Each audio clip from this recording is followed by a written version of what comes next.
Gonna be honest, don't really know what I'm doing. He was often a player that I would buy on Football Manager. It's already a terrible reason. From Jon Snow, Matt puts Dan's wardrobe to shame. You know nothing, Jon Snow. Look at him, the cat that got the cream. Ian Taylor said it was the worst thing he'd ever seen in his life. Monk, really, I know he's manager. What kind of say this?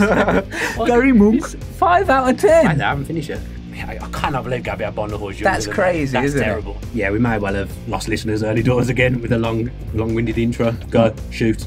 Hello, welcome to the Villa View podcast, episode 6, with our fancy intro that obviously we had last week, but Tom and I did not know that was coming, so a nice little touch from Dan Rolinson. We'll be with you for the next 45-ish minutes discussing all things Villa and life. Tom, less hungover this week. Very much so. Yeah. I've got notes, I've got a fresh head, I'm clear and I'm ready to go. Good times. We actually had a bit of a disagreement before we started because Tom was trying to make notes and get a structure to the podcast, which is not something I particularly agree with.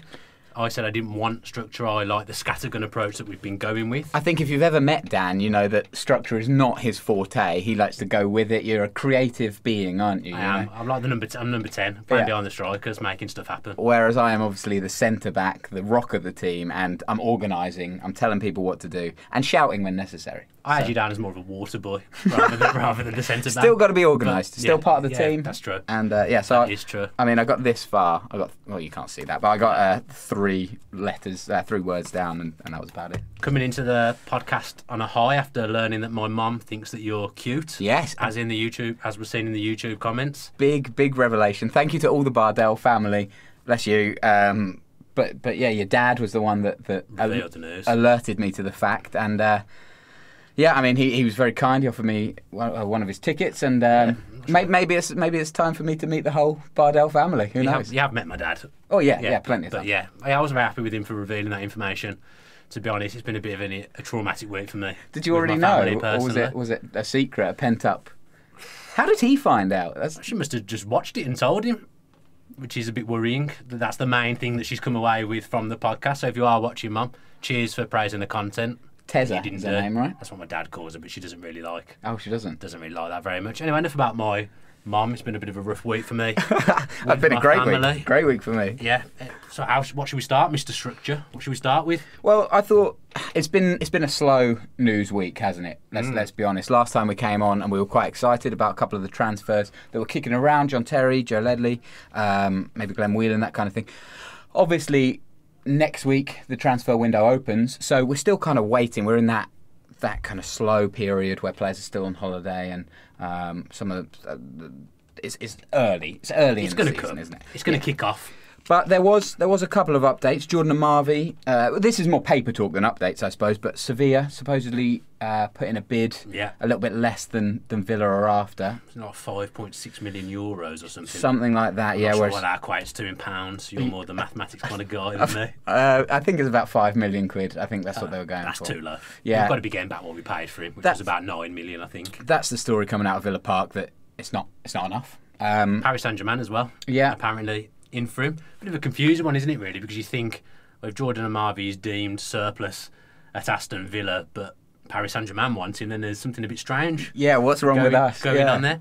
I would say it's probably a football thing, because obviously at Paris Saint-Germain you don't have to do too much defending in the league, whereas at Villa we're set up a bit more defensively, and that's where he perhaps gets found out. Maybe he'd be better in a free-flowing team, or maybe his injuries have just hindered him. I don't know. I think this is probably more of the agent talk. You know, he's trying to drum up some interest ahead of the summer. You've got Marseille, Sampdoria, Napoli already supposedly interested.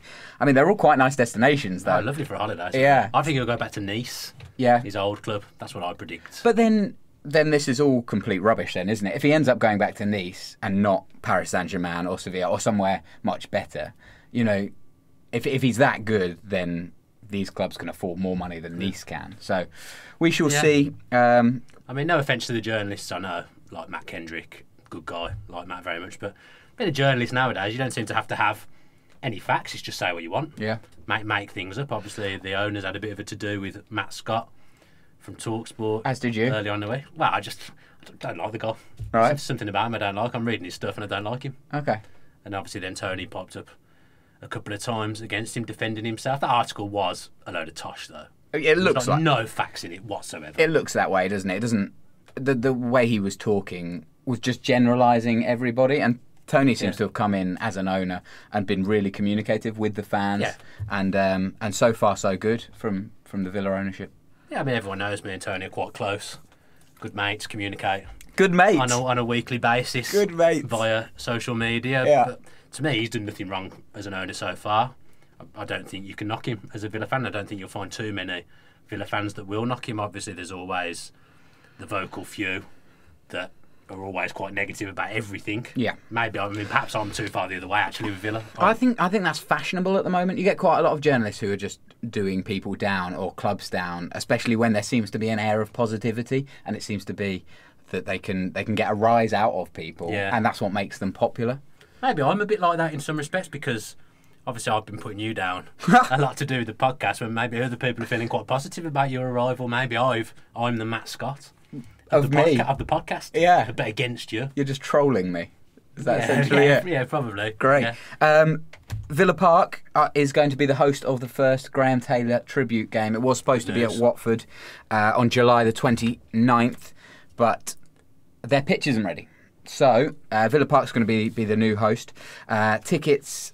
the ticket date, launch and prices are still to be released, but they're supposed to be imminent. So that's really good for Villa fans. I know there was a lot of people that wanted to be a part of that. Well, yeah, more Villa fans will be able to be. Exactly right. Ideal. And our pitch is ready, because I was down there a couple of weeks ago. The pitch was looking good.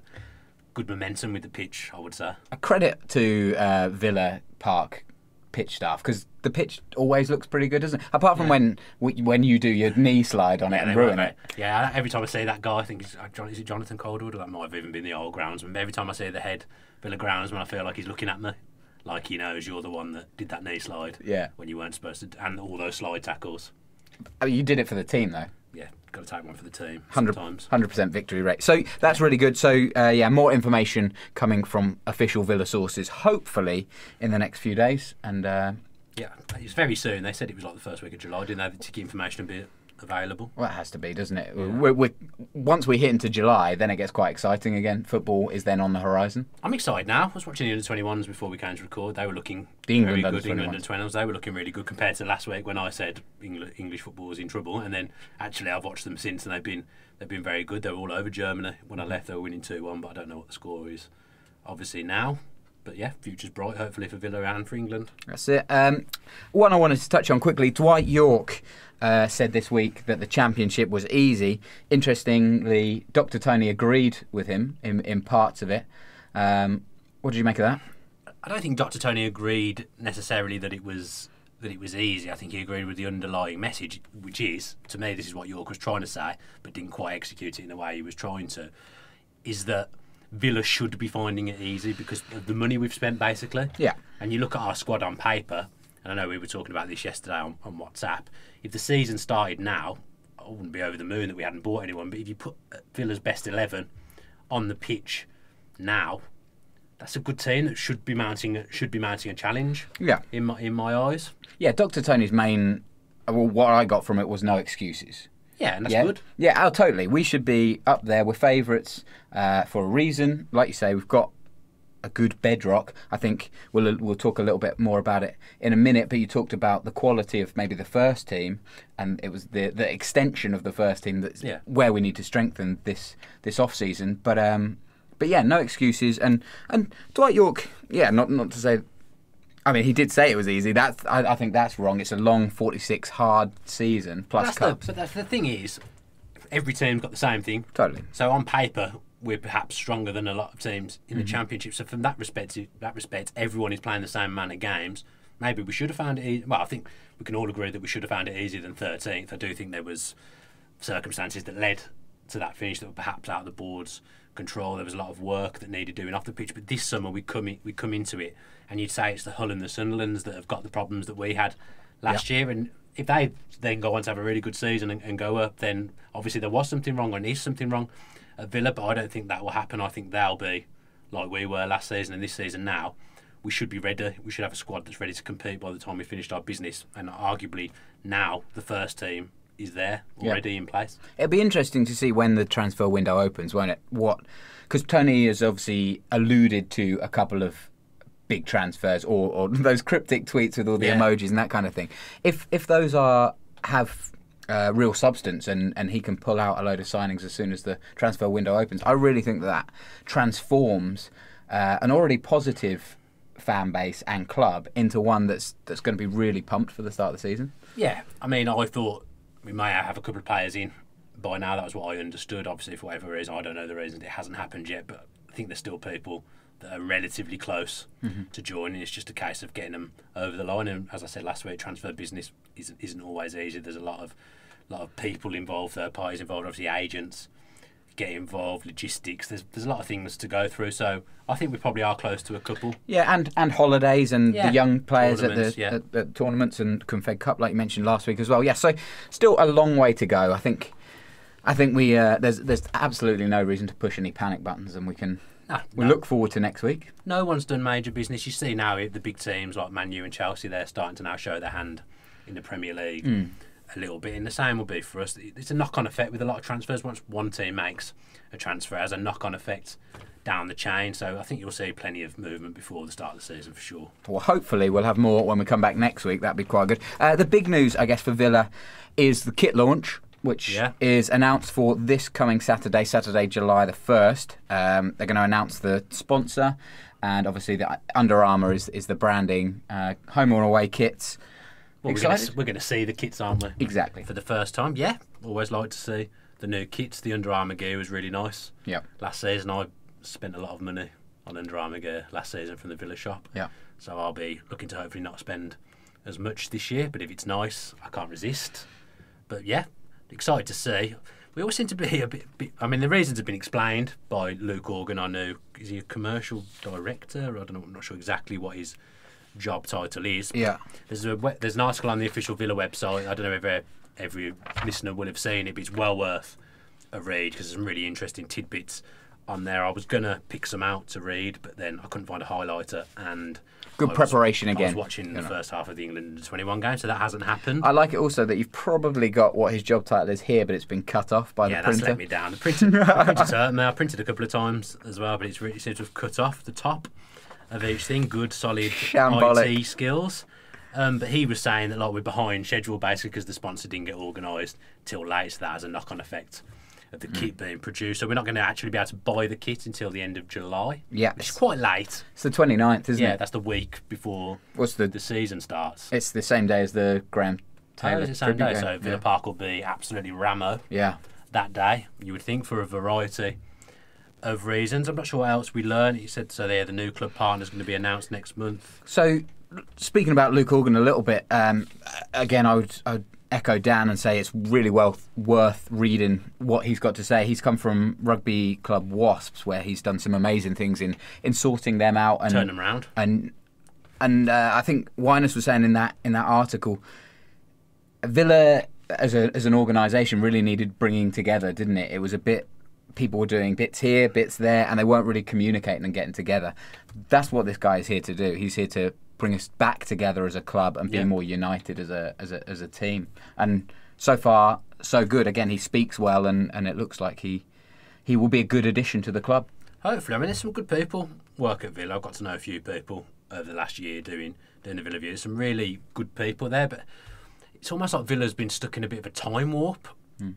I'm just talking off the pitch here. I mean, on the pitch hasn't been great. No. But I'm talking off the pitch. It's almost been stuck in a bit of a time warp. I'm not sure what the reasoning is behind that. And it's always been playing catch-up commercially and in the media. I think they're starting to get to the right place now, which is encouraging. But again, it will take time to catch up and get to where we should be. And I think that's what Luke Organ's alluded to in his interview. Mm-hmm. Is he on your radar? Is he one to meet soon enough? I'm sure we'll have discussions. You'll find him, won't you? No, I'd like to. Is he on Twitter? He seemed really interesting. Yeah, didn't look for him on Twitter actually. That'll be your next thing. He seemed really, really interesting. I mean, he says here we have mega talent throughout the teams I'm involved in and in other departments. So he scoped out. I mean, I know Tom Fox was at Villa and said a lot of stuff that wasn't true, but someone who's got the reputation and works in the places this guy's worked in, you'd expect what he's saying to be true. Hypothetically, Luke Organ's on Twitter. You start tweeting him, become BFFs on Twitter. How does Dr. Tony react to that? Envy. Yeah. Sheer envy. Is he going to start calling you a jerkalist? I don't know. I think of a different name for me. Well, I'm not sure. I'm not sure what. Blog or something. Yeah. PooTube. PooTube is better. Yeah, that seems fair. Yeah. And not correct. You're a great broadcaster. I was just thinking then. I was hoping that someone was going to say Tom is a PooTuber in the comments. Please don't. Someone will now. Someone will. All right, let's move on. Matt Lynch will say. Matt Lynch respects me a lot more than you do. Let's talk about YouTube. What a great segue. Well done. Thanks. The latest Villa View video is out. Yeah.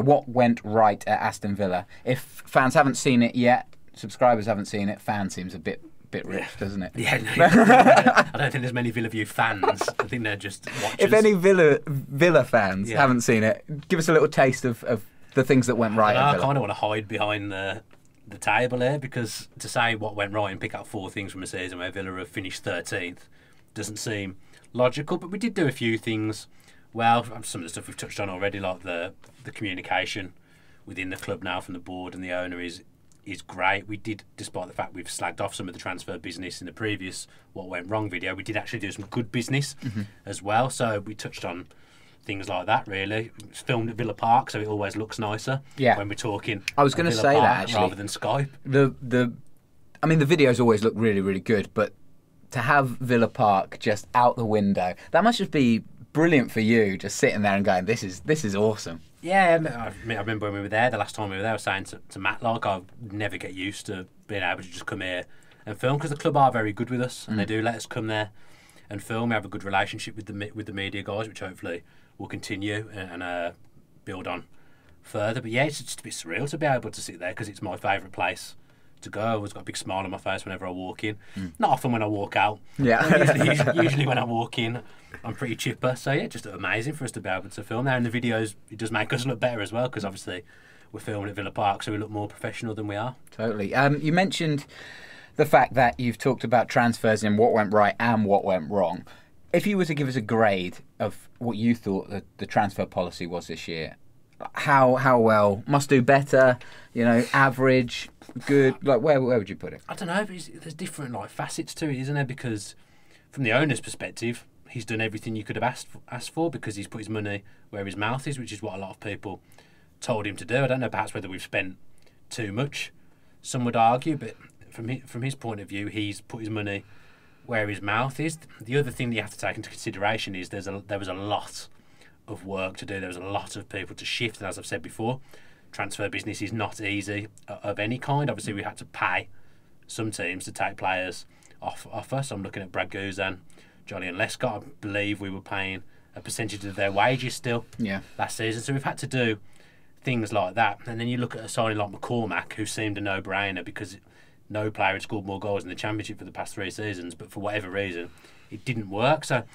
there's things that have gone wrong, but there is a lot that have gone right as well. Jedinak, Kodja, James Chester was a bargain, really, when you look at what we paid for him. He's a really, really good defender. You got someone like Bree for the future, Horahan and Lansbury we got relatively cheap. So there was good business. The thing now is that business, I always think players you don't see the best of some players unless they've had a pre-season with your team, or it's their first season. I always think it's the second season. So people like Lansbury and Horahan now, I'm expecting to see more of them in the season coming, and they'll prove their worth and show that they were good signings. That's what I'm expecting. Yeah. Now, grade-wise, because I haven't answered your question at all, B- maybe. Okay. Touching a C+. That's good. I was about to say excellent avoiding of the question but you brought it back. So. I always get carried away. I go off on tangents and then forget what I've actually been asked. But I think the players that you were talking about there, there's a core group of relatively young players who, like you say, we could see in second season an absolute revelation in the quality there. And that's really what I'm excited to see in pre-season friendlies and the start of the season. The young players in this squad really developing a confidence, which we didn't have at the end of the Premier League era. The younger players just seemed scared a little bit. That's not surprising. Terrifying, yeah. But I think that this year that they can really kick on under somebody like Bruce. I'm very much willing to give Bruce the benefit of the doubt. I'm no way a Bruce out kind of guy. I want to give him a chance, and I believe that he can and will hopefully do well. But he hasn't got the best rep with youth. That's my slight worry. And I've seen a few people raise the point on Twitter that he should be getting more out of the youth, and the fact we're just casting someone like a Marvey aside, we should be utilising him because he should be too good for that league. And for whatever reason last season, he wasn't. I do get that. I do get what people are getting at with that. Seems like we're trying to get like a older British core to get out of the league, but I think we can get out of the league without doing that. I think you need a couple of experienced heads in there, but you look at teams like Brighton, they had some younger, exciting players. Yeah, definitely. Who got them out of the league as well. You have to have the right balance. Yeah. And I suppose we're on the way to having the right balance, but I'd be worried if we just brought in people in their 30s in the summer. Totally. I think that's a great point to make, that if Bruce just brings in kind of, 4 or 5 30 plus. That's all Glenn Whelan. That's all we're being linked with. We're not being linked with anyone else. Isn't that because we've already got these younger players in who just now need more of a chance in the first team? I agree with that kind of scepticism, if you will, but if it kind of feels good that we've got these young players hopefully now ready to go, and if you've got a couple of younger players dotted around, that you just plug in your young players that you've already got. So you're playing devil's advocate a bit. If you look at it, we had Galini in goal, who was a young keeper. He was cast aside, albeit for another relatively young goalkeeper. Yeah. In Johnston, someone like Tishbola was discarded almost immediately, barely played under Bruce, and then shoved out on loan. I mean, Hepburn Murphy had the whole contract thing. I think he probably would have played earlier had it not been for that. And for injuries, Andre Green came in towards the end of the season when we were in a real rocky patch, and he actually galvanised the fans a little bit. He gave the fans something to get behind. Yeah. At that point, but he seems to he's obviously got a fascination with Gabby. He wants to get something out of Gabby, and you just feel that may come at the expense of someone like Hepburn Murphy or Keenan Davis. So I can see the argument with the young players, to be fair, because there was a few who were not really given a chance or were cast aside. Yeah, totally. But Tishabola seems like an interest. I mean, the goalkeeping situation, we've talked about that many times. Yeah, so we can ignore that. Tishabola seems a bit more attitude based, and I feel like Steve Bruce is the kind of guy that if you're not willing to work hard, he's kind of old fashioned. Yeah, and I do get that, and I do to some extent agree with that, the old school methods. I mean, you've got to look at Grealish as well. I mean, he barely played. I don't care whether you like him or don't like him, but he's a very good footballer. Yeah, and he should be making an impact at Villa, and we should be using him. Yeah, more. But I guarantee you, start of the season, I'd imagine Grealish will be on the bench.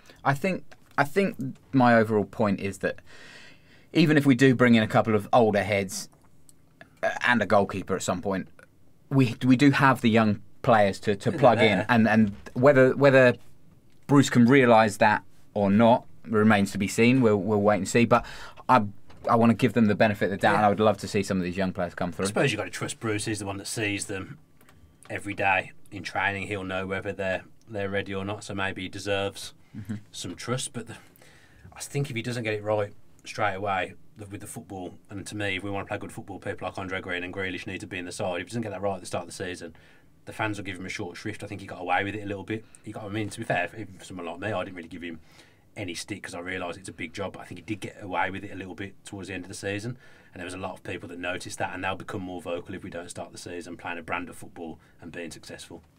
What went right at Aston Villa? The Villa View video. And it's just turned, and all we've done then is speak about bad things, but never mind. No, we talked about some good things. No, I know. Anyway, go and check it out if you are so inclined. It's on YouTube now, and obviously filmed at the lovely Villa Park. Home of football. What kind of other videos we've got coming up? Absolutely nothing. We've got the consultation. Oh yeah, Dan Rolinson's going to the consultation tomorrow.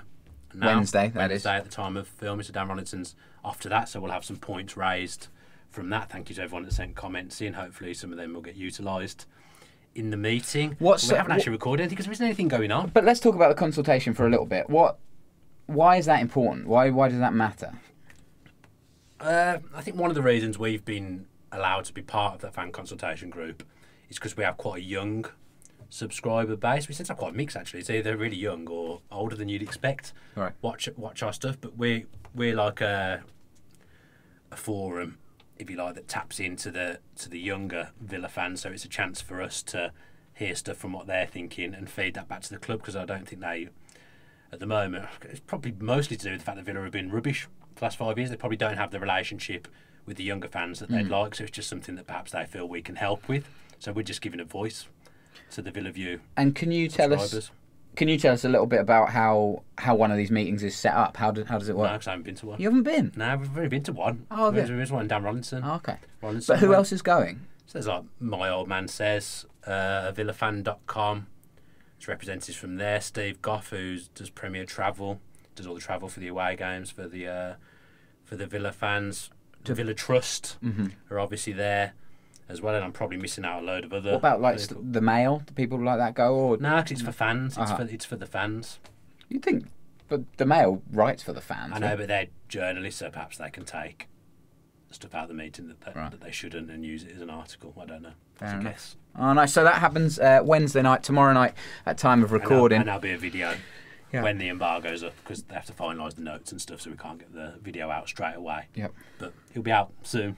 Yep. But other than that, we've not really recorded anything because there isn't much going on, so we've been utilising the podcast. Yeah, well, that's it. And then, well, hopefully, once the embargoed video is unembargoed, we'll be getting closer to pre-season games. Yeah, fingers crossed. We have got some exciting plans, so stick with us because there will be some stuff at some point that people will be interested in. In the meantime, you have to make do with the podcast. Well, yeah, thanks very much. Appreciate it. Tom Julian. Yeah, thanks. What happens to Dan Bardell for the next kind of month or so before pre-season and football really starts to get going? How much is your wife in charge of the schedule? How much room have you got? I just kind of get myself into a regime. Start playing FIFA, start playing Football Manager, get myself back in the football mode, see my family and friends a bit, because in the season perhaps I'm not as attainable as I am in the off season. Just excited, just get ready. Just want it to start. Would you always, if you're on Football Manager, you'll obviously be playing an old version because it doesn't get released until October, which is ridiculous. Yeah. Always Villa, or will you go for a lower league? I struggle to be Villa because I don't like selling people that are there. It makes me feel bad, so I don't do. I'm Brentford at the moment. All right. Brentford in the Prem. How are you getting on? Six seasons in. Wow. Brentford in the Prem. Established Premier League side outfit. Are you playing the current Football Manager? Yeah. I find it too complicated nowadays. Because you haven't got the football brain. You haven't got the football mentality. Is that right? You're not prepared to sink the hours in like I am. I think I'm more of a player than a manager. And if I was going to be part of the backroom stuff, you're a good footballer, whereas I'm bang average, if that. So I'm more average is generous. I'm more of a manager / coach. I've got that kind of brain. Oh, right. Because I knew that there was never going to be a football career for me. So I had to start studying the other side of the game. You put on Twitter earlier, which I love this subject, by the way, stories about meeting former or present Aston Villa players, if you have them. And you got a bunch of responses, didn't you? Yeah, some good ones. Let's have a little look. I'll let you pick them out. Yeah, okay. Someone there with John Terry. Jack Rupp123 has taken a little photo with John Terry. I'm not Future sure. Villa player, he says. Looks like, I've got to say, John Terry's looking quite young there. I think that may have been a while ago. Where do you think it is? Is he in some sort of subway? He said he was in Cobham. So I'm presuming it's a restaurant of some description. That's where the training ground, isn't it? The Chelsea training ground. Cobham. Oh, nice. Kean, is that how you say it? Carroll, yeah. Yeah, spent the day walking around Dublin with Ian Taylor having pints of Guinness. Now that needs more explaining. I mean, that's my dream day, pretty much. Yeah. Yeah, if I could do anything, I'd probably choose to do that. But you really would, wouldn't you? Yeah, that's amazing. Dan Rolinson, fabulous editor of the Villa View. Paul Merson, Harry Potter World at Universal Studios in Florida. Beat that. He's not gone on to explain anything, or did he speak to him? I imagine Rolinson is quite shy, so I imagine he'd just be like, oh, there's Paul Merson, and then not done anything. This is a little humble brag. I used to work with Paul Merson quite closely when in a former life, and wasn't that like last year? It was, yeah. I mean, yeah, former Villa View life, yeah. And he was the nicest guy. He was really, really down to earth. Always had the time to chat with anybody, really. Did an intro for us as well. Did an intro here, and I just. You're in trouble with your phone. I am. My phone every now and again it just goes black, and I have to look that back in. Yeah, it's just so long waiting for an Apple genius to come and speak to you. I hate that name, by the way. Apple Genius. It's a bit big-headed, isn't it? Oh, it's horrible. But yeah, anyway, Paul Merson, the nicest guy. So Dan, if you didn't go and speak to him, you missed a massive opportunity there. He wouldn't have done. I know him. He would no way would he have done. Max Roberts, 11, clinical baller. Not Villa, but running into Wenger and Henry in New Hall Hotel. Wenger stopped and chatted for a good 10 minutes and was a very nice bloke. So I've got a story about Wenger. Have you?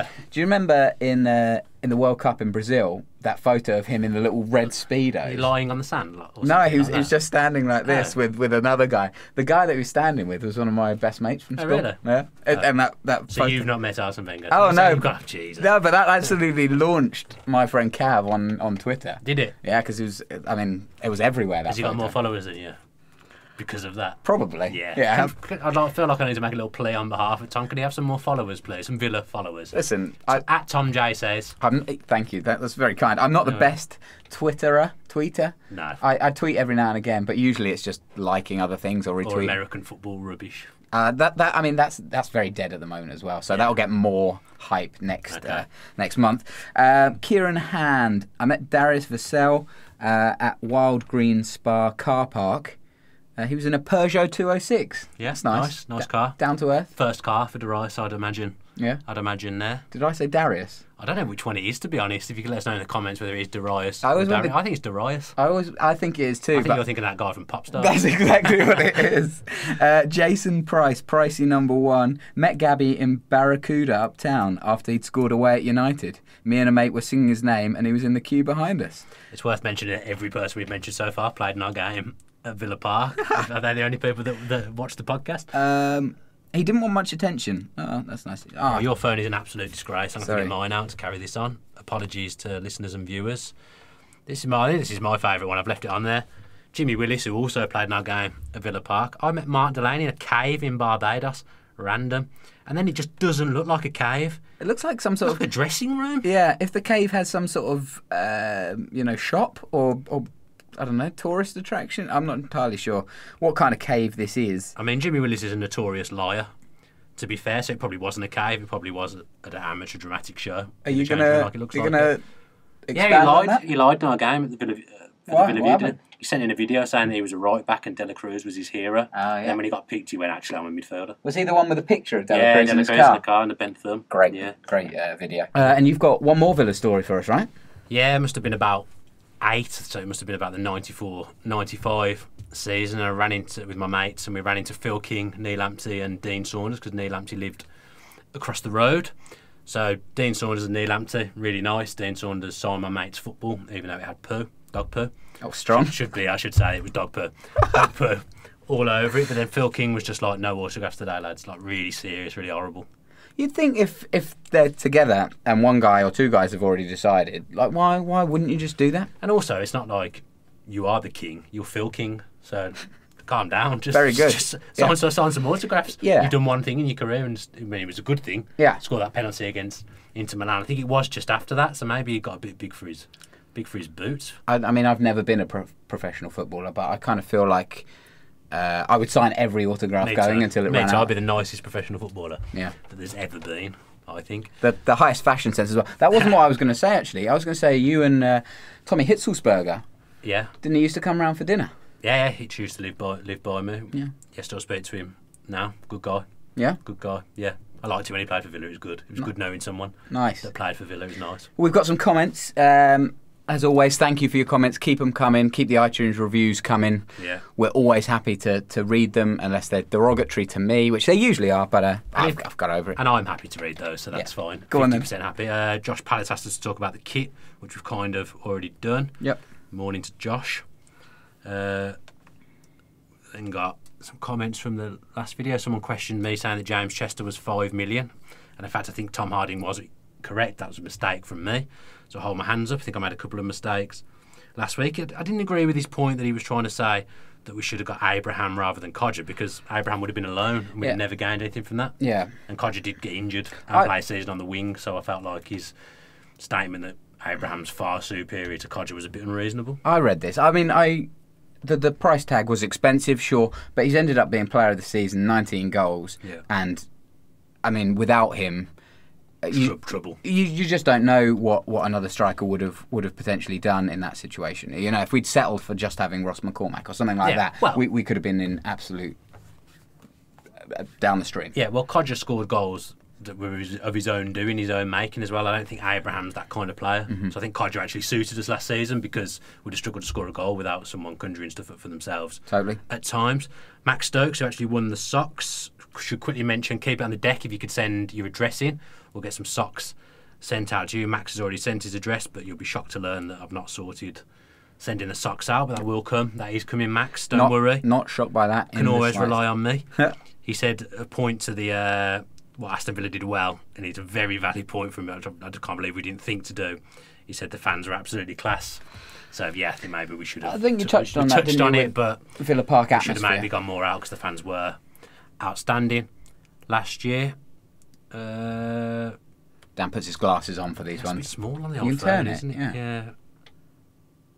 Sam Lockley, who's a fan cams regular, comes on the fan cams every week. He thinks mid-table was a good result to take from a tough season, so it goes against a bit what I was saying earlier, but I can see what he means. I mean, at one point I was actually worried we might get relegated, so in that respect... Well, I said that, didn't I? I was Yeah. worried at the start of last season, and actually I was a bit disappointed that we didn't make a better push for the playoffs, but 13th seems... 10th to 13th I don't think would have been unreasonable. No, but then again, we are Aston Villa. I know we don't have a divine right, but Totally. we've got to have higher aims than that. in Well, general. higher aims, definitely, yeah. Brad Evans is worrying about how John Terry's going to play twice a week. I don't think he'll have to because I No. think we've got Baker as well if we do sign John Terry, which I'm hoping we do. It's the same as Jedinak, really. He might surprise you. But you've got to have a squad, and John Terry, even if he only plays 20, 25 games, he'll make a big impact in the dressing room. Yeah, and he's looking strong and fit as well this off-season, so Yeah, he he's is. training hard. Joshua Leong, or Long again, I never know if I'll get his name right. Can you please let me know in the comments how you say it, because I'm tired of getting it wrong. Joshua Leong. He says, great video again, guys. Always enjoy watching these. I'm coming to Europe from New Zealand for 5 weeks around the December-January period. It seems like the best home game to go to would be Sheffield United on the 23rd or Barnsley on the 20th. Would you guys suggest any places to meet Villa fans prior to the game? Also, when is the best time to get tickets? It would be great to meet up with a few fans on game day. Shouldn't have trouble for the Barnsley game. I wouldn't No, have but thought I think getting maybe tickets. there's membership problems, but I know that the club are actually really good with stuff like that. So if he gets in contact with them, with the club, or get in touch with me, and I'll try and speak to them for him. I would definitely buy you a beer. Yeah. Whenever, Actually, yeah. whenever you're So, coming. If you let us know when you're coming in, we'll try and meet you, because I'd like to meet you because you're a regular commenter on our videos, and I know you watch our stuff, which is obviously great for us. So yeah, places to meet before though. I'm not really sure. I don't really go drinking No, you don't. before the yeah. games. No, because I go with my dad. He's not an avid drinker at 65 No. years of age, so and he makes us get to the ground really early. We'll so find somewhere. We'll sort something out. Just keep in touch with us. Yeah, definitely. Not sure if he's on Twitter. If he is, let me know. Sam Williams, safe standing. So there's a team that's just got it through, but I've completely forgotten. which team. Shrewsbury Town. Shrewsbury, Joe Hart's former team. Yeah. And actually, Celtic in the Scottish Yeah, they've been Premier doing League it, do it haven't as they? well. It's really interesting. They have to, because they play in the Champions League, they have to have all seating, and it's a really simple thing. Like they just Yeah, I've fold up seen it, seats yeah. and they just lock them in. I think the club are keen Yeah. to get involved, if my memory serves me I correct. know West Brom are, aren't I they? think Villa are as well. Uh-huh. But the main thing is it has to be safe. Yeah. But I think they've got ways of doing it now that it is. It would. So- I mean, with all that went on a couple of weeks ago in Grenfell aside, it feels like the ticketing process and stuff is much safer than it used to be. Yeah. But I mean, every due diligence has to be done for something Yeah. like that. Sam Doran, Forest fan here. Love the podcasts. How do you think we would do next season? Thank you for listening and watching. Yeah, Sam's thanks, a Sam. Forest fan. I mean, to me, I can't imagine sitting here watching a podcast about Villa if I wasn't a Villa fan. But I'm glad people do. Yeah, thank you for that. It's difficult to say how Forest will do, how anyone will do, because you Yeah. just don't know the transfer business. Obviously, they had a bit of a rough season. They've got a manager that I very much like, Mark Warburton. Mm-hmm. He's a manager I've always admired, someone I actually wanted at Villa when we lost Remy Gard. Yep. He was who I would have picked.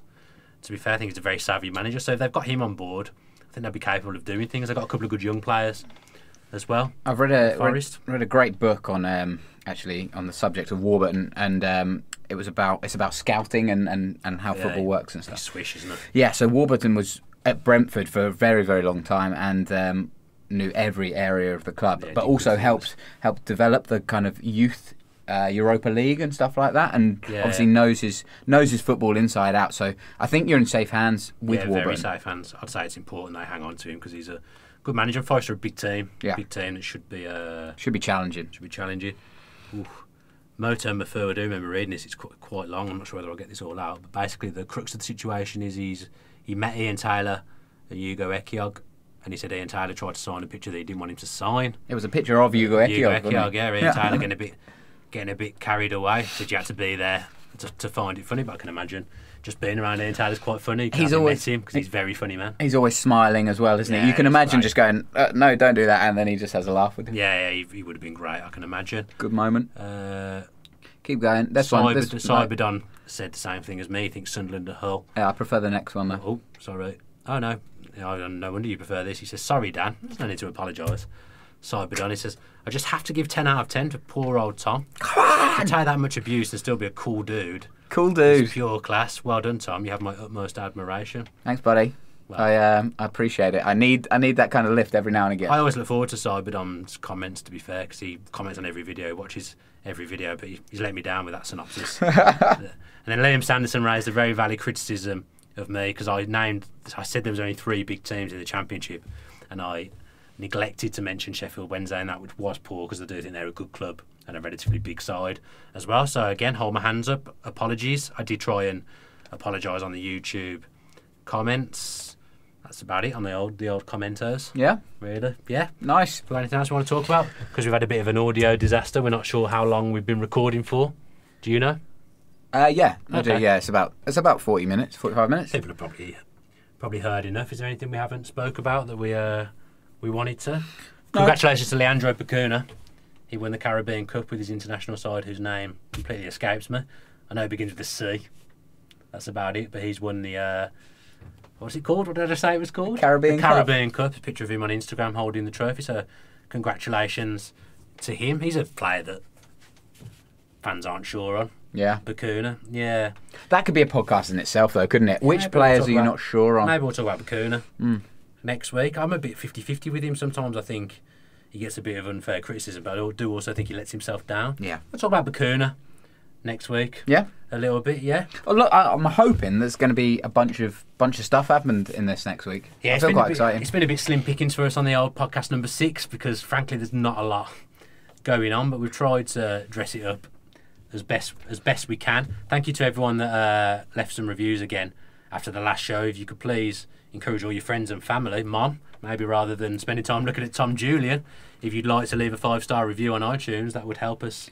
If you do something helpful. I mean, you can mention me, my maybe. looks, whatever you want to do. I don't mind. You had a shout out for Twitter. Oh yes, good. I'll tell you what, Tom.